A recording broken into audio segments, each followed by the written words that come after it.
Hey everyone and welcome global consult research में आप सभी का स्वागत है। Myself Piyush Kumar. So ये एक नई सीरीज स्टार्ट करने वाला हूँ मैं, global consult research investing series, जहाँ पे हम इन्वेस्टमेंट कॉन्सेप्ट सीखेंगे। राइट। सो पहला जो कॉन्सेप्ट मैं लाने वाला हूँ आप सभी के सामने वो है मोट का बिजनेस। राइट। मोटेड बिजनेसेस कि हम मोट कैसे आइडेंटिफाई करें किसी पर्टिकुलर बिजनेस में, और कितने सारे सोर्सेज होते हैं किसी भी बिजनेस के। राइट। कि कोई भी अगर बिजनेस इंडिया में है या इंटरनेशनल में है, सो उस बिजनेस के में ऐसी क्या खासियत है कि जिससे वो अपना रिटर्न ऑन कैपिटल प्रोटेक्ट कर सकता है। राइट। पूरा स्टार्ट से फिनिश करेंगे, स्टार्ट से शुरू करेंगे और एंड तक जाएंगे पूरा scratch. Right. So before we proceed further, I just want to let you know कि अराउंड 20,000 फॉलोअर्स मेरे पूरे होने वाले हैं। सो मेक श्योर कि आप मुझे लिंक्डइन पे जरूर रिक्वेस्ट भेजें और नीचे व्हाट्सएप कम्युनिटी ज्वाइन कर लीजिए, क्योंकि लिंक्डइन पे मुझे around daily hundreds of messages आते हैं और मैं हर किसी को टाइम पे रिप्लाई नहीं दे पाता। सो प्लीज़ मेरी आप सभी से रिक्वेस्ट होगी कि व्हाट्सएप कम्युनिटी हमारी जरूर ज्वाइन करें। ठीक है। तो चलिए शुरू करते हैं। उससे पहले let me just turn on my screener. Wonderful. So या let's go to the PPT.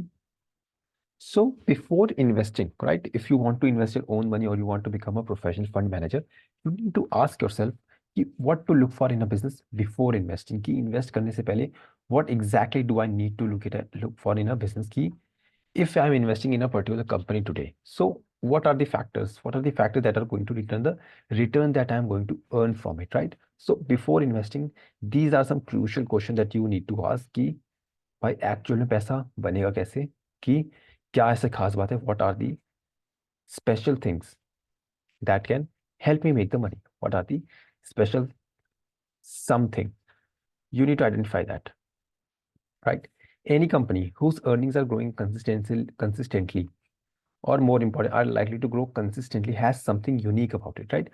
What does the quote say कि अगर कोई भी ऐसी कंपनी है जिसकी अर्निंग्स जो है वो कंसिस्टेंटली ग्रो हो रही है, और future expectation, now what do we mean by that likely to grow here is the future expectation, right?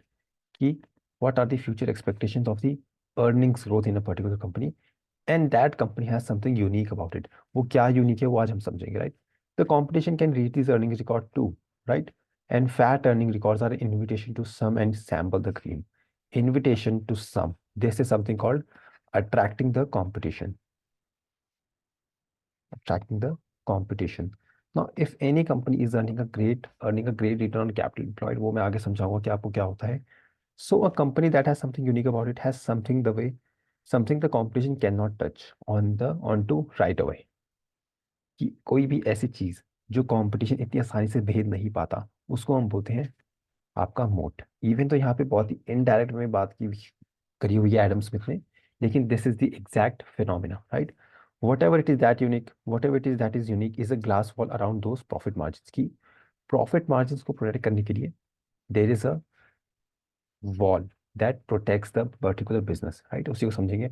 और यहाँ पे mister Warren Buffett and Charlie Munger ने भी यही बोला है कि किसी भी बिजनेस में इन्वेस्ट करने से पहले we need to understand whether there is a durable competitive advantage और नॉट, एडवांटेज और नॉट। तो let's move further, right? Business को समझने के लिए आपको सबसे पहले कैपिटलिज्म समझना पड़ेगा, राइट? क्योंकि अगर आपने कैपिटलिज्म नहीं समझा, you are not going to make money out of the stock market, right? Now what is capitalism? What capitalism is simply this, कि भाई competitors can set their shop in a particular industry, and once they start dominating the industry, so entire idea about capitalism is based on the free competition, कि कोई भी आके एक दूसरे के साथ कॉम्पीट कर सकता है if you have the right amount of sources and resources, right? कि अगर आपके पास पैसा है, if you have the will, you can come in the market and compete with each other. This is the entire idea behind the capitalism, right? And earns a high rate of return on their capital. The competition starts attacking them, right? अगर कोई सा भी business ले लीजिए, मान लीजिए अगर आपके आसपास कोई भी एक लोकल शॉप ओनर है, राइट? उस वो पूरे एरिया को डिस्टर्ब कर रहा है, उस पूरे एरिया को डोमिनेट कर रहा है, देन लोगों के पास ये आइडिया आएगा कि यार मैं भी ये बिजनेस कर सकता हूँ. I can also come into that industry and earn a great return on capital, right? So ये जो अट्रैक्शन ऑफ कॉम्पिटिशन है, this is the entire thing about capitalism. Capitalism में you can enter, but once you enter it, be ready to compete with others as well, right? New players enter in the industry and start to eat up their returns, right? It's as simple as that. जैसा कि मैंने आपको, आपने पढ़ा ही होगा economics में कि basic rule of economics क्या कहता है? Basic rule of economics, what does it से? Once someone is earning a great ROCE, competition comes in, right? And they reverted back to the mean कि जो ROCE आप abnormal profit generate कर रहे हो, the abnormal profits that you are generating, right? Let's take an example of ITC, right? हम ITC का example ले लेते हैं, बहुत ही सिंपल बिजनेस है. Now if you look at the ITC, let's keep it over here. Yeah.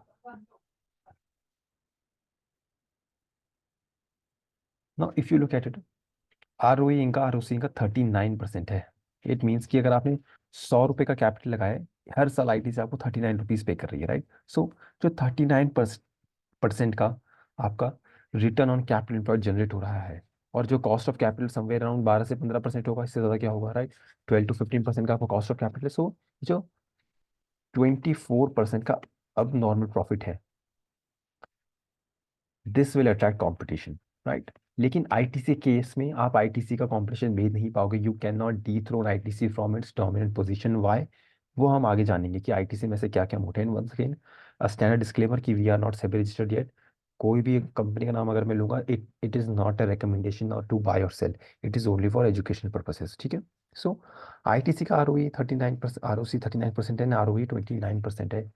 यही हमें बताएगा आपका मोट का कॉन्सेप्ट कि कंपनी में ऐसा क्या है कि कंपनी साल दर साल 39% का आरओई चेकआउट कर रही है, right? Let's look at the historical ROC of this company. You simply go to the ratios and you look at the ROC. 50%, around 15% है, 39% का कॉन्ट्रैक्शन हुआ है, लेकिन फिर भी ये आरओसी बहुत अच्छा है. If you look at the long term ROC, आपका मोटा मोटा एवरेज आएगा समवेयर अराउंड 40%, राइट? 50, 51, 50, 47, 40, 36, 34, 34, 32, 28, 33, 39. सो ये जो पूरा आरओसी ये हर साल आईटीसी चेकआउट कर रहा है कि इतना भयंकर रिटर्न ऑन कैपिटल बना के दे रहा है, there has to be a reason behind it, right? And in this video we are going to look at some of the sources of such high ROCE, right? Let's take another example, right? पूरा case study based है. Let's take the example of CDSL, central depository. You look at the ROC number. देखिए, कभी भी मोट को जानने के लिए कि किसी भी कंपनी में मोट है या नहीं है, उसका आप आरओसी देखिए, return on capital employed. ROE बाद में देखना, फर्स्ट आता है आपका आरओसी, सेकंड देखना आप आरओई. क्योंकि जो आरओई है वो मैं डिफरेंस बताऊंगा अगली वीडियो में कि आरओसी और आरओई में क्या डिफरेंस है और दोनों में से कौन सा बेटर है, राइट? क्योंकि जो आरओई है वो बेस्ड होता है आपका सिर्फ इक्विटी कैपिटल पे, and ROC based on your both sources of funding, right? So CDSL कितना आरओसी निकाले साल दर साल? Around 30%, right? सो इतना अब नॉर्मल प्रॉफिट कहाँ से आ रहा है? What something special about CDSL? And CDSL के अगर आप प्रॉफिट मार्जिन भी देखोगे, काफी ज्यादा स्टेबल है. कोई दूसरी डिपॉजिटरी आ नहीं रही है. Now why is that? So उसी को हम समझेंगे आज मोट वाली वीडियो में. Let's take another example, right? You take a look at Nestle. If you look at the ROC of Nestle, it's humongous. It's 138%, 100% से भी ऊपर है कि आपने 100 रुपये लगाया, आपका 238 निकल रहा है, राइट? 100%, 138% निकल रहा है आपका, ऑलमोस्ट डबल से भी ज़्यादा, राइट? और ROE भी आपका 108% है. एंड ऐसी कंपनी का जो कॉस्ट ऑफ कैपिटल है, weighted average cost of capital, that too is also super low, right? वो भी हम समझें कि what exactly is Nestle doing, जिससे इनका जो आरओसी है वो इतना सुपर हाई है एंड आपका कॉस्ट ऑफ कैपिटल इतना लो है, राइट? कि एग्जैक्टली मोड क्या है, राइट? हमें यही क्वेश्चन आंसर करना होता है इस वाली वीडियो में.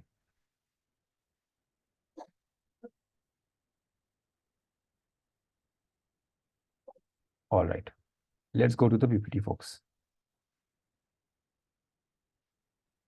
Let's understand the ROC, the main metric. जैसा मैंने बताया आपको कि ये जो पूरा मोड का कॉन्सेप्ट है, it is based on the ROC. आपको ये देखना पड़ेगा कि आरओसीई कैसा है किसी भी बिजनेस का, क्योंकि अगर आपने वो नहीं देखा तो आपको एक रफ आइडिया नहीं होगा. You need to have a rough idea to identify the ROCE, right? और वो कैसे करेंगे वो हम जानेंगे, ठीक है? ROC is the main thing to look for,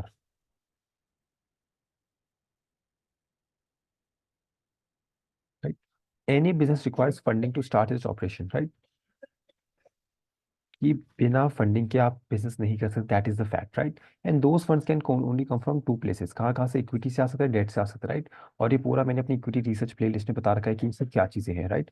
so equity capital और आपका डेट कैपिटल, दोनों को मिला के एक कंपनी का कैपिटल बनता है, कि टोटल कैपिटल आपको यही दो प्लेसेस से आ सकता है, right? So this is something about the,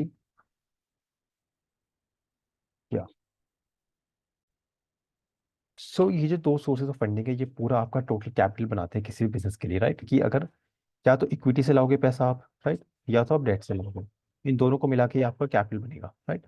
ना both the sources of funding are not free, right? कोई भी फ्री में पैसा आपको नहीं देगा, भले वो आपका इक्विटी शेयर होल्डर हो या आपका डेट होल्डर हो। Now the company must pay both the cost of debt and equity in the weighted average form, right? Weighted average cost of capital इसको बोलते हैं। वैक पे मैं ज़्यादा डिस्कस नहीं करूंगा, लेकिन ये समझ लीजिए, जिस भी प्रोपोर्शन में आपका कॉस्ट ऑफ आपका कैपिटल स्ट्रक्चर है, हो सकता है 50-50 हो, या हो सकता है 60-40 हो, कि 60% इक्विटी 40% डेट, या 90% equity 10% debt. Based on this we calculate the R weighted average cost of capital. और ये जो वैक है, ये आपका हर्डल रेट बन जाता है, राइट? कि इतना मिनिमम रिटर्न आपको बना के देना ही देना है अपने फाइनेंसियर्स को, तभी आप वैल्यू क्रिएट करोगे, right? When I say value creation, it does not mean net profit, or it does not mean your operating cash flow, and it does not simply mean your EBITDA, right? कि आपको इतना तो निकाल के देना ही देना है अपने फाइनेंसियर को, तभी आप वैल्यू जनरेट कर पाओगे। Value generate simply ROCE minus वैक multiplied by invested capital, right?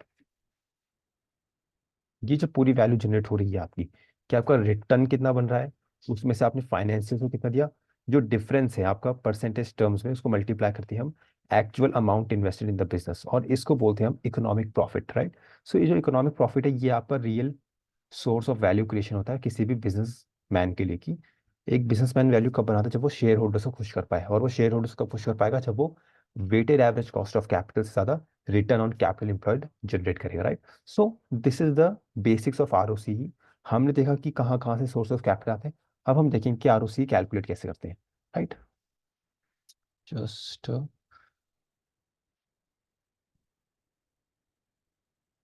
Just look at, या just clear the drawings first. Yeah. So now let's understand whether the company is creating value or not, right? कि company value generate कर रही है या नहीं। And let me tell you who is this guy. He is mister Michael Mauboussin, right? आप सभी ने इनकी शायद बुक भी पढ़ी हो, एक्सपेक्टेशन इन्वेस्टिंग।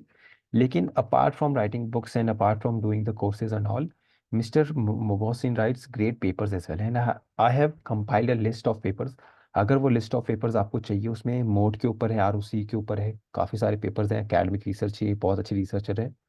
वो मैंने लिंक डिस्क्रिप्शन में डाल दी है, क्योंकि अगर आप वो नहीं पढ़ोगे तो आप मोड को इन डेप्थ नहीं समझ पाओगे, right? Now let's come to the value creation part. We have to compare its ROC with return on capital को एम्प्लॉयड कर, ROC को कंपेयर करना किससे? वैक से, right?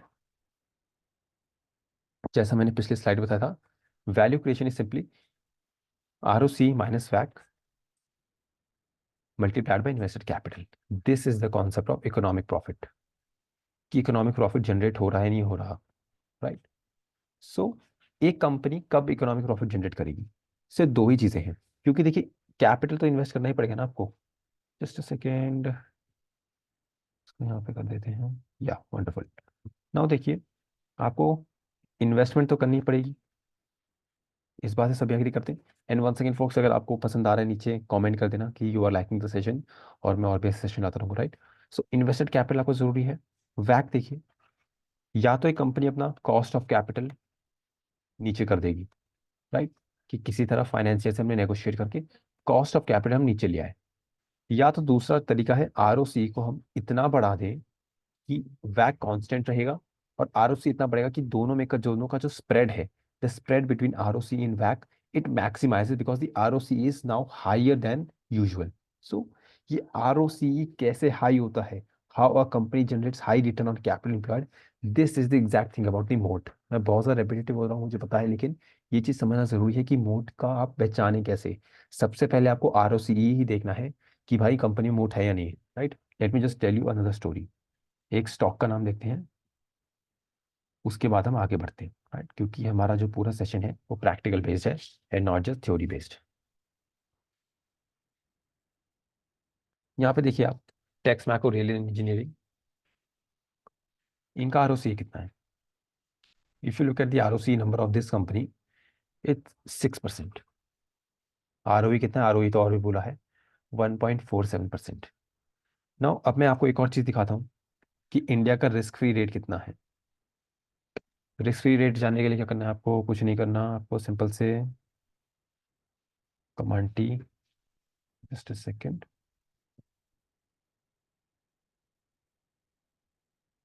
Risk free rate in India, trading economics पे जाइए आप। इंडिया का 10 साल का गवर्नमेंट बॉन्ड यील्ड देखिए। इंडिया का 10 साल का गवर्नमेंट बॉन्ड यील्ड अभी कितना है? 7.17%, राइट। 7.17% माने कि मैं बिना रिस्क उठाए मैं कैसे फ्री का रिटर्न जनरेट कर सकता हूँ, risk free return. This is India's risk free return on a 10 year basis. कि अगर आपको 10 साल के लिए इन्वेस्ट करना है, 10 ईयर, इंडियन गवर्नमेंट बोल रही है कि भाई बिना रिस्क लिए, कोई रिस्क नहीं, कोई क्रेडिट रिस्क नहीं, डिफॉल्ट रिस्क नहीं, री इन्वेस्टमेंट रिस्क नहीं, at least in theory Indian government saying 7.17% हम आपको देंगे साल का, राइट, बिना रिस्क लिए। नाउ अंडरस्टैंड दिस, इस कंपनी का ROC रिस्क फ्री रेट से भी कम है और ROE तो बिल्कुल ही कम है। So do you understand the concept of ROC, कि ROC कितना जरूरी है ये देखना, कि बिना रिस्क लिए मैं 7.17% कमा रहा हूँ, इस कंपनी में मैं रिस्क ले रहा हूँ, उसमें मैं 6.6% कमा रहा हूँ इन टर्म्स ऑफ ROC। सो यहाँ पे मुझे साफ साफ दिख रहा है कि इस कंपनी में कोई मोट नहीं है, कि देर इज नो मोट, कि कंपनी के पास प्राइसिंग पावर नहीं है अपनी मार्जिन बचाने के लिए, प्लस कंपनी के पास कोई ऐसी शक्ति नहीं है जिसको अपना ROC मैक्सिमाइज कर पाए, right. So this is the entire thing, and once again not a buy or sell recommendation for, it just for understanding purposes, right. और यहाँ पे आप देख सकते हैं कि कंपनी का सेल्स ग्रोथ भी कुछ खास नहीं है। पिछले 10 साल में सेल्स हार्डली आपकी 4 टाइम्स ही हुई है, राइट। और EPS भी देखिए काफ़ी नेगेटिव में गया था एक बार, फिर 0.37, कि इतना कुछ खास कंपनी का फंडामेंटल्स भी नहीं है। और जो मार्जिन है वो भी काफ़ी ज़्यादा फ्लक्चुएटिंग है, लो मार्जिन बिजनेस है काफ़ी ज़्यादा, 17%, 15%, फिर सिंगल डिजिट मार्जिन में इनका बिजनेस चल रहा है। सो यहाँ पे आप देख सकते हैं कि साफ साफ मुझे दिख रहा है कि कंपनी के पास कोई मोट नहीं है, इनका ROC इतना लो है, आपका ROE इतना कम है, और बेस्ड ऑन दैट PE देखिए 96 का चल रहा है फिर भी। So this gives you an idea कि कभी भी कंपनी का मोट है या नहीं, राइट। सो ये था हमारा वैल्यू क्रिएशन का फॉर्मूला, कि ROC किसी बिजनेस का बहुत ज़्यादा अच्छा खासा हाई होना चाहिए, तभी हम जाके मोड को आइडेंटिफाई कर पाएंगे। Science of a durable moat. Now let's come to the formula, कि भाई हम ROC कैलकुलेट कैसे करते हैं and how to make sense out of it, right. ROC का सिंपल सा फॉर्मूला यार, EBIT 1 माइनस टैक्स रेट, ये आपका नो पैट होता है, net operating profit after taxes divided by invested capital, right. ये आप रिटर्न कितना जनरेट कर रहे हो, ऊपर return divide by invested amount, कितना परसेंट में आप जनरेट कर रहे हो रिटर्न, राइट। वैक is simply weighted average cost of capital of four sources of funding.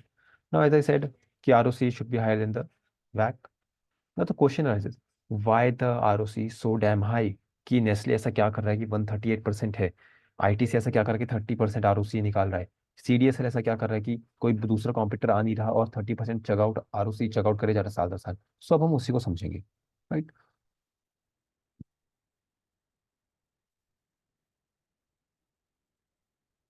Mister Warren Buffett, मैंने कहा 94 का लेटर्स भी नीचे डिस्क्रिप्शन में डाल दिया है। 1994 के लेटर्स में क्या कहा था उन्होंने, कि हमें कैसा बिजनेस चाहिए जिसके अराउंड एक मोट हो, ड्यूरेबल कॉम्पिटिटिव एडवांटेज, की एक ड्यूरेबल मोट हो किसी भी बिजनेस के अराउंड, राइट, कि उस बिजनेस में कुछ खास है या नहीं, और हम उसी में इन्वेस्ट करेंगे, right. Now what exactly a motive, it is something that protects a businesses high ROC from competition, की कंपटीशन से प्रोटेक्शन के लिए हमें अपने अराउंड एक मोट चाहिए, जिससे हमारा ROC साल दर साल बना रहे, फ्लक्चुएशंस ना आए ज़्यादा ROC में, और नीचे परमानेंटली डैमेज ना हो बिजनेस। सो उसी को समझते हैं आप, चलिए। सो इस पिक्चर को देखिए, बीच में कैसल है, अराउंड पानी है। इतना सब जानते हो कि इस पानी में क्या होता है, मगरमच्छ होते हैं, पिरानास मछली होती हैं। काफी सारे ये जाल बिछा देते थे पहले के टाइम में कि कंपटीशन हमें भेद ना पाए, right. This is an classic example of durable mode back in the days. Now let's look at the sources. और मैंने काफी सारी वीडियोस के लिंक भी डाल दिए। ये 3 वीडियोस आप देखिएगा मिस्टर वॉरेन बफेट की। यहाँ पे इन्होंने मोड्स के बारे में बहुत अच्छी वीडियो, बर्कशायर के एनुअल मीटिंग्स हैं ये even though Charlie Munger is not live today, rest in peace. So ये 3 वीडियोस आर मस्ट वॉच अगर आपको मोड्स को और डिटेल में समझना है तो। सबसे पहला जो आपका सोर्स ऑफ मोड है वो है स्विचिंग कॉस्ट। कि देखिए, कुछ बिजनेसेस ऐसे होते हैं ना कि अगर आपने उनके साथ एक बार सर्विस शुरू कर दी, आप किसी दूसरे के पास इतनी जल्दी नहीं जाओगे अनटिल अनलेस आपको बेकार सर्विस मिल रही हो बहुत ज़्यादा, राइट। सो स्विचिंग कॉस्ट, स्विच करने की कॉस्ट, कि क्या ऐसी कॉस्ट है कि मैं दूसरे सर्विस प्रोवाइडर के पास जाऊँ, what are the cost that will be attach to switching from one service provider to the other.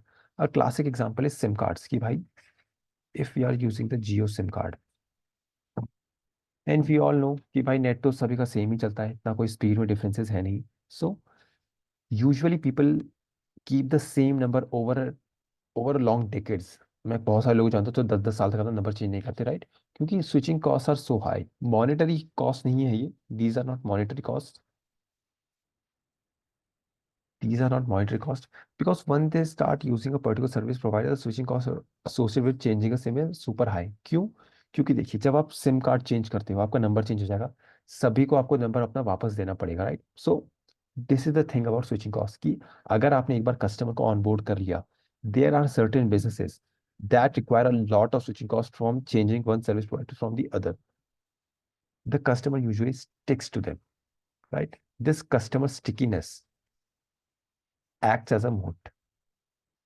Customer की जो स्टिकीनेस है, it act as a moat. कि भाई, कस्टमर अगर एक बार आपसे आ गया तो वो चिपका हुआ है, क्योंकि दूसरे के पास जाने के लिए उसे बहुत ज्यादा मेहनत करनी पड़ेगी। सो ये है आपका पहला सोर्स ऑफ मोड। आगे देखते हैं इसके बारे में। N example of switching cost can be in chemical industry, right. अगर आपने पीआई इंडस्ट्रीज का बिजनेस पढ़ा होगा, ये लोग क्या करते हैं, ये कॉन्ट्रैक्ट मैन्युफैक्चरिंग करते हैं बड़ी लार्ज फार्मा कंपनीज के लिए और भी सारी केमिकल कंपनीज के लिए। कॉन्ट्रैक्ट मैन्युफैक्चरर्स है बेसिकली, राइट। सो यूजुअली जितनी भी सर्विसेज बाकी कंपनियां पीआई इंडस्ट्री से लेती हैं, वो पीआई इंडस्ट्रीज के साथ ही रहती हैं। And once again not a recommendation, right.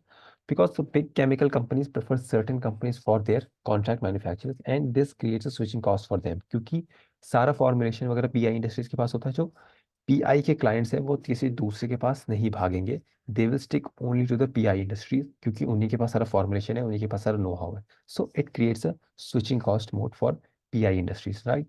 Now let's look at the ROC of the PI industry।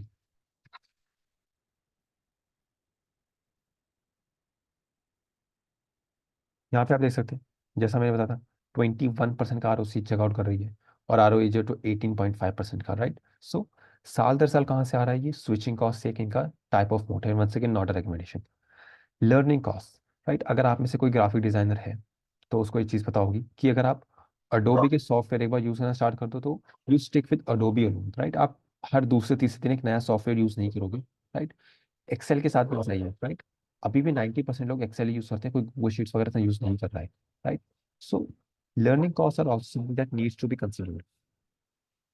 Adobe is an advanced graphic design and video editing software, right? Mostly used by professionals. Now, once you start using it, there are learning costs attached to it। कि अगर आपने एक बार Adobe इतनी मेहनत करके सीखा कि आपने 1 महीने का कोर्स करा, 2 महीने का कोर्स करा, आप किसी दूसरे सॉफ्टवेयर को स्क्रैच से सीखने नहीं जाओगे।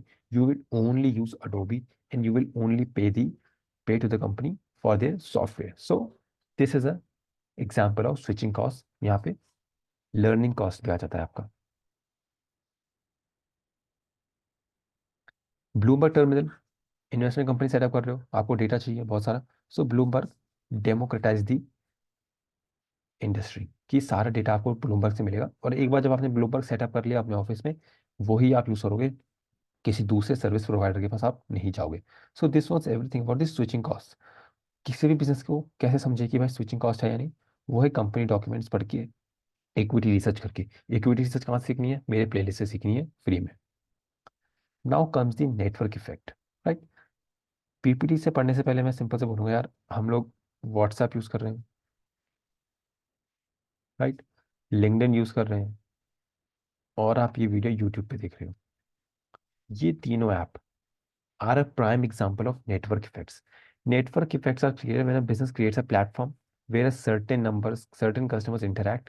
It creates network effects. देखिए, काफी सारा नेटवर्क जब लोगों का जुड़ जाता है, सो वो नेटवर्क ऑटोमेटिकली ग्रो करने लगता है। कैसे? क्योंकि देखिए, मैं व्हाट्सएप का एग्जांपल क्यों दिया, the reason we use WhatsApp is क्योंकि बाकी लोग भी व्हाट्सएप पे ही हैं। हमारा फ्रेंड्स एंड फैमिली सर्कल, हमारा कॉलेज ग्रुप, हमारा स्कूल ग्रुप, पूरा हमारा व्हाट्सएप ही यूज कर रहा है। सो ना चाहते हुए भी एक बंदा जो कोई सोशल मीडिया यूज नहीं कर रहा, वो भी व्हाट्सएप ही इंस्टॉल करेगा, रादर देन कि एक ऐप जो सिग्नल है करके उसको इंस्टॉल करेगा। क्यों? क्योंकि उसके बाकी दोस्त भी व्हाट्सएप वगैरह पे ही। The growth can be seen in business like WhatsApp, Facebook, YouTube and LinkedIn. They grew large because of only of network effects. Once these are achieved, and these are achieved only after a critical mass is achieved. कि इनको कोई लाखों लोगों का network नहीं चाहिए होता, छोटा सा नेटवर्क अगर क्रिएट हुआ तो उससे भी आप नेटवर्क इफेक्ट्स क्रिएट कर सकते हो, राइट। अब business does not need to have millions of use, जैसा मैंने बोला, क्रिटिकल मास अचीव होने के बाद की इतने लोग आ गए कि वो बाकी लोगों को बताएंगे कि भाई यही ऐप हम यूज कर रहे हैं, उसको भी आप डाउनलोड करो, राइट राइट। सो वहां से आपका नेटवर्क इफेक्ट क्रिएट हो जाएगा। एग्जाम्पल आपका, एग्जाम्पल लेते हैं, चलिए इन्फो एज का एग्जाम्पल लेते हैं। जस्ट अ सेकेंड, नौकरी डाल देना सीधा, info as, right.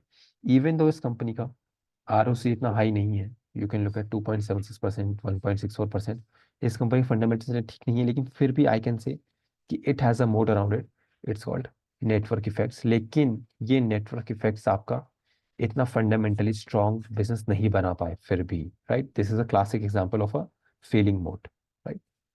So this was an example of network effects. अगर मैं इंटरनेशनली बात करूँ, आपका इंडिया मार्ट तो इंडिया का ही है, ईबे, राइट, अगर आपको कुछ ऑनलाइन सेल करना हो ऑक्शन बेस पे, राइट। अमेजोन, आपका बहुत सारे कस्टमर्स एंड सेलर्स आपका एक ही जगह इंटरेक्ट करते हैं। सो this creates network effects for them.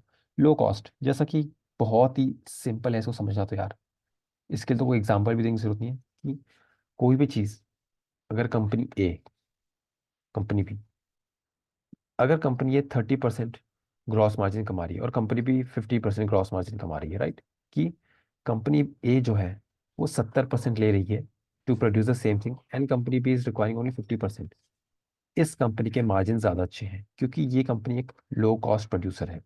It's as simple as that. सस्ता माल बनाना और सेम रेट पे या उससे महंगा बेचना, it creates a durable competitive advantage. लेकिन ये लिमिटेड है क्योंकि you can only lower your cost so much, right. आप पूरा इन्फिनिटी तक आप अपना कॉस्ट लो नहीं कर सकते, you can not lower your cost to zero, but you can still produce at a relatively lower cost as compare to your competition, right. Let's move further. Such company usually have good gross margin, stable operating profit margin, right. कभी भी आप company का gross margin देखना, gross margin क्या होते हैं वो मैंने बताया था अपने इक्विटी प्लेलिस्ट में, और ऑपरेटिंग प्रॉफिट मार्जिन पे ये काफी काफी ज्यादा स्टेबल होते हैं। Amazon and Walmart are a prime example of this. Economies of scale, right. आपको एक सिंपल एग्जांपल देता हूँ कि जैसे जैसे एक कंपनी का स्केल ऑफ ऑपरेशन बढ़ता है, स्केल ऑफ ऑपरेशन जितना ज्यादा मास प्रोडक्शन होगा, जितना ज्यादा मास प्रोडक्शन होगा एक कंपनी का, उतना उनका कॉस्ट पर यूनिट नीचे गिरता रहेगा। क्यों? क्योंकि उनके जो फिक्स्ड कॉस्ट्स हैं प्लांट एंड फैक्ट्रीज को रन करने के लिए, they are fixed in nature. Meanwhile the production goes up exponentially. ये एक बहुत ही ज़्यादा अच्छा कॉन्सेप्ट है। इकोनॉमीज ऑफ स्केल के ऊपर तो एक डिटेल वीडियो बननी चाहिए, लेकिन मैं यहाँ पे बहुत बेसिक वे में बताऊंगा आपको, क्योंकि देखिए, fixed cost remain high regardless of the operations की। ऑपरेशन जैसे मर्जी चले आपके, फिक्स्ड कॉस्ट जो है वो रेंट है, राइट, ऑफिस इक्विपमेंट का कॉस्ट है, वो सब आपका फिक्स्ड रहेगा नेचर में, वेरिएबल नहीं है, मूव नहीं करेगा with the level of production. Variable cost move करेंगे, फिक्स कॉस्ट मूव नहीं करेंगे, राइट। Fix cost remain same as the production, but as the production level goes up, the sudden increase in the margins due to cost going down is the result of economies of scale. की आपकी जो cost per unit है, एक unit of good बनाने की cost, one unit of good cost goes down because the production has now gone up, right? This is also known as operating leverage. कि operating leverage, operating cost जो है fixed, आपकी जो operating fixed cost है वो fixed है, और आपका ऑपरेशन इतने जल्दी ऊपर गया कि now you are leveraged, right? This is one of the best moats a company can have, कि जैसे जैसे आपका प्रोडक्शन लेवल ऊपर होगा आपका कॉस्ट पर यूनिट गिरता जाएगा, and this creates a good margin expansion opportunity, right? So once again इसको समझने के लिए एक एग्जांपल लेते हैं रिलैक्सो का. Let's take an example of Relaxo. As Relaxo produces lakhs of slippers every year, their expense per unit goes down, right? आपका expense per unit नीचे चला जाएगा, and as the cost of setting up the and running the facilities are fixed in nature, so they can spread their entire cost on more number of slippers. Let's suppose आपको 50,000 का खर्चा आता है. छोटा example लेते हैं, right? एक छोटी सी एमएसएमई को रन करने के लिए, राइट? ये आपकी फिक्स्ड कॉस्ट है, राइट? 50,000 खर्चा आ रहा है. अभी आप लेट सपोज आप ओनली 1 लाख बना रहे हो, राइट? नाउ 1 लाख आप बना रहे हो और आपका 50,000 खर्चा आ रहा है. पर यूनिट कॉस्ट कितनी हुई आपकी? अराउंड 2 रुपए की, राइट? आपके पास हर यूनिट पे लगाने के लिए 2 रुपए का वो है, 2 रुपये खर्चा आप हर यूनिट पे लगा रहे हो. लेकिन जैसे ही आपकी ये यूनिट और मैक्सिमाइज हो जाएगी, 2 लाख चली गई, तो ये नंबर और भी नीचे आ जाएगा, राइट? ये नंबर और भी नीचे आ जाएगा. सो कॉस्ट पर यूनिट जैसे जैसे नीचे जाती जाएगी आपका जो है वो मार्जिन एक्सपेंशन की अपॉर्चुनिटी बढ़ जाएंगी, राइट? ये जो कॉस्ट पर यूनिट का फॉर्मूला है, राइट, जो पूरा कॉन्सेप्ट है, इसको हम बोलते हैं economies of scale. As the scale of operation goes up, the cost per unit goes down. So यही आप देखोगे कि आप कोई भी बिजनेस की इतने ज़्यादा मास प्रोडक्शन करते हुए भी इतना अच्छा प्रॉफिट कैसे जनरेट कर पाता है, इसको बोलते हैं हम economies of scale. And this is one of the best moats a company can have. Taste moat, ये थोड़ा सा अजीब लगेगा सुनने में, लेकिन ये बात सच है कि कुछ कुछ कंपनी के प्रोडक्ट्स ऐसे होते हैं जो हम सिर्फ टेस्ट के लिए खाते हैं, और हम किसी दूसरे प्रोडक्ट को हाथ नहीं लगाते क्योंकि उससे हमें वो सेम टेस्ट वाली फीलिंग नहीं आती. एग्जाम्पल है आपका मैगी, कोका कोला. और रिसेंट ईयर्स में हम देख सकते हैं कि स्टिंग एक ऐसा बेवरेज निकल के आया है कि जो यंगस्टर्स हैं, जो जेंजीज हैं, जो मिलेनियल्स हैं, जो जिम गोवर्स हैं, वो स्टिंग ही प्रेफर करें क्योंकि वो उसका टेस्ट ऐसा है कि कोई और ड्रिंक नहीं दे पाती. वो ऐसा डोपामिन रिलीज कर रही है ब्रेन में कि वो कोई और ड्रिंक नहीं दे पाती, right? We all know the taste of Maggi and can differentiate it from their noodles. And the same goes with Coca-Cola as well, right? Mr. Buffett owns 40 crore shares of Coca-Cola, right? अभी तक उन्होंने एक भी share नहीं बेचा around 1980 से, right? So this goes on to say कि Coca Cola के पास इतना भयंकर मोट है कि किसी को उसकी रेसिपी नहीं पता और किसी को उसका टेस्ट नहीं भुलाया जाता, राइट? कि उनका टेस्ट अलग ही है, इवन दो कोका कोला सालों से सेम टेस्ट कर रहा है, राइट? सो जो टेस्ट वाला मोट है, this is one of the best moats a company can have. Distribution, right? कि आप अपने प्रोडक्ट्स को कैसे डिस्ट्रीब्यूट कर पा रहे हो, छोटी से छोटी दुकानों में आप जाके दे पा रहे हो नहीं, right? Company with super distribution network can create a durable moat for themselves that most newbies can, right? भले ही मेरे पास 100 करोड़ की फंडिंग हो, आई कैन नॉट से कि भाई मैं जाके HUL को, ब्रिटानिया को या पॉलीकैब को हरा पाऊंगा, राइट? पॉलीकैब पता नहीं कितने थाउजेंड्स ऑफ डिस्ट्रीब्यूटर्स हैं. Britannia has one of the best distribution network. HUL के प्रोडक्ट्स तो हर गांव में आपको मिल जाएंगे, right? So this goes on to say कि डिस्ट्रीब्यूशन इतना इंपॉर्टेंट फैक्टर क्यों है आपका किसी भी कंपनी का मोड बनाने में, कि even during the covid tragedy, these companies kept on chugging out a high ROCE and high revenue growth, right? This is one of the reason कि ये कंपनीज को इतनी हाई PE मल्टीपल्स क्यों मिलते हैं. इनके सबके PE मल्टीपल्स अराउंड 50 से 60 के बीच में है, right? If I am not wrong, poly cap का PE मल्टीपल आपको 48 टाइम्स है, राइट? सो क्यों मिल रहा है ये? क्योंकि मार्केट को पता है कि इनका डिस्ट्रीब्यूशन इतना स्ट्रांग है, ब्रांड नेम इतना स्ट्रांग है कि they deserve a higher valuation multiple. So this is one of the best moats a company can have apart from the economies of scale. Now here comes a brand name. जैसा मैंने आपको पिछली slide में बताया कि having a great brand name can create great effects on the profit margins of a company, but it is only useful when a company can charge a higher price premium, right? अगर आप में से कोई Nike के shoes वगैरह पहनता है, you will realise कि नाइकी का जो एंट्री लेवल शूज है वो भी अराउंड 5,000 to 6,000 रुपीज का आता है, अगर आपको अच्छा शू लेना है तो, राइट? जो ड्यूरेबल हो, राइट? सो ये जो इतना बड़ा प्राइस प्रीमियम हम पे कर रहे हैं, वो क्यों पे कर रहे हैं? ये जो नाइकी का टिक मार्क है, ये देख के हमारे मन में नाइकी आ जाता है, और नाइकी को से क्या टैगलाइन है हमारी, जस्ट डू इट। राइट। सो इतना स्ट्रॉन्ग ब्रांड रिकॉल है इनका कि ये धनाधन आर ओ सी ऐसा जनरेट कर रहे हैं। राइट। इवन तो अभी मेरे पास टूल नहीं है आपको, नहीं तो मैं दिखाता कि आर ओ सी इनका कितना है। राइट। लेकिन आप कभी भी देखना किसी भी कंपनी का brand name, it creates a huge benefit for them, but only if they have some pricing power. कुछ ब्रांड्स ऐसे होते हैं कि रिलैक्सो भी इज ऑल्सो ब्रांड यार, बट क्या वो प्राइसिंग पावर कर पा रहे हैं, नहीं कर पा रहे। राइट। आप स्पार्क्स के जूते लीजिए, उनके पास इतनी प्राइसिंग पावर नहीं है एज कम्पेयर टू नाइकी। सो ये प्राइसिंग पावर देखना आपको बहुत जरूरी है कि क्या जो प्रोडक्ट मार्केट में बिक रहा है। और इसका करने का सिंपल सा तरीका है, आप बाहर जाके देख लो प्रोडक्ट या सर्विस। राइट। कोई आपको एनुअल रिपोर्ट में नहीं बताएगा कि हमारे पास प्राइसिंग पावर है या नहीं। So if a company has a brand name that creates pricing power, then it does have a moat. Regulatory.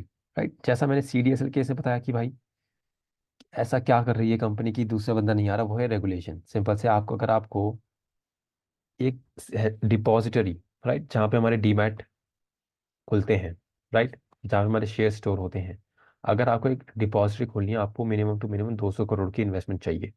सबसे पहले तो ये 200 करोड़ का नंबर है। राइट। लेकिन अगर कोई बड़ा कैपिटलिस्ट आके कर भी देता है, फिर भी उसको रेगुलेशंस का सामना करना पड़ेगा, और रेगुलेशन इतनी स्ट्रिक्ट है कि आप पूछिए मत। Right. So that is the reason दो ही डिपॉजिटरीज हमारे पास, सीडीएसएल एंड एनएसडीएल। और सीडीएसएल के पास अराउंड 75% मार्केट शेयर है। So this creates a huge competitive advantage for them, and that is the reason कि सीडीएसएल इतना अच्छा क्यों परफॉर्म कर रही है कुछ पिछले कुछ सालों में, जब से कोविड 19 शुरू हुआ है। कि रेगुलेशन है एक तो, और आपका 200 करोड़ की फंडिंग है, कोई तीसरा प्लेयर आ नहीं रहा, एनएसडीएल से कंसिस्टेंटली मार्केट शेयर ले रहे हैं, और ये डायरेक्ट प्रॉक्सी प्ले है किस पे, इंडियन इन्वेस्टिंग पे, proxy play of Indian capital markets. So this is the entire reason कि companies like BSE, NSE, IEX and CDSL have a regulatory moat around them. So once again not a recommendation, क्योंकि देखिए government इसको उल्टा भी कर सकती है। अगर कल को गवर्नमेंट ने कुछ ऐसी रेगुलेशन ला दी कि सीडीएस का बिजनेस बर्बाद हो जाए, so it creates a con for them. Right. कि प्रो की जगह कॉन बन जाएगा, लेकिन फिर भी एक बिजनेस को ओवर द लॉन्ग रन बचाने के लिए काफी अच्छा मोड है रेगुलेटरी मोड। सो जल्दी से रिकैप कर लेते हैं। रेगुलेटरी मोड होता है एक हमारा, ब्रांड नेम्स होते हैं, distribution, test moat, economies of scale, आपका low cost production, network effects and आपका switching cost. And all of these sources of moats can only be understood when you study the business. Business का study करना मैंने equity research playlist में बताया हुआ है। And once again अगर आपको स्टडी मटेरियल चाहिए, देन प्लीज नीचे लिंक में मैंने सब कुछ डाल दिया है। वीडियो के लिंक्स है, आपका स्टडी मटेरियल है पीडीएफ फॉर्म में। राइट। पूरा मोड का पेपर है, और व्हाट्सएप कम्युनिटी का लिंक भी है। विद दिस मैं फाइनल आपको बोलूँगा कि folks do follow me on LinkedIn, क्योंकि अगर लिंक्डइन में फॉलो नहीं कर रहे then you are missing out. मैं काफ़ी ज़्यादा अच्छा कंटेंट डालता रहता हूँ LinkedIn पे भी। So make sure you follow me on LinkedIn, send me the connection request, and bye bye. Right. अगली वीडियो में बहुत जल्दी लाऊंगा, and thank you so much focus.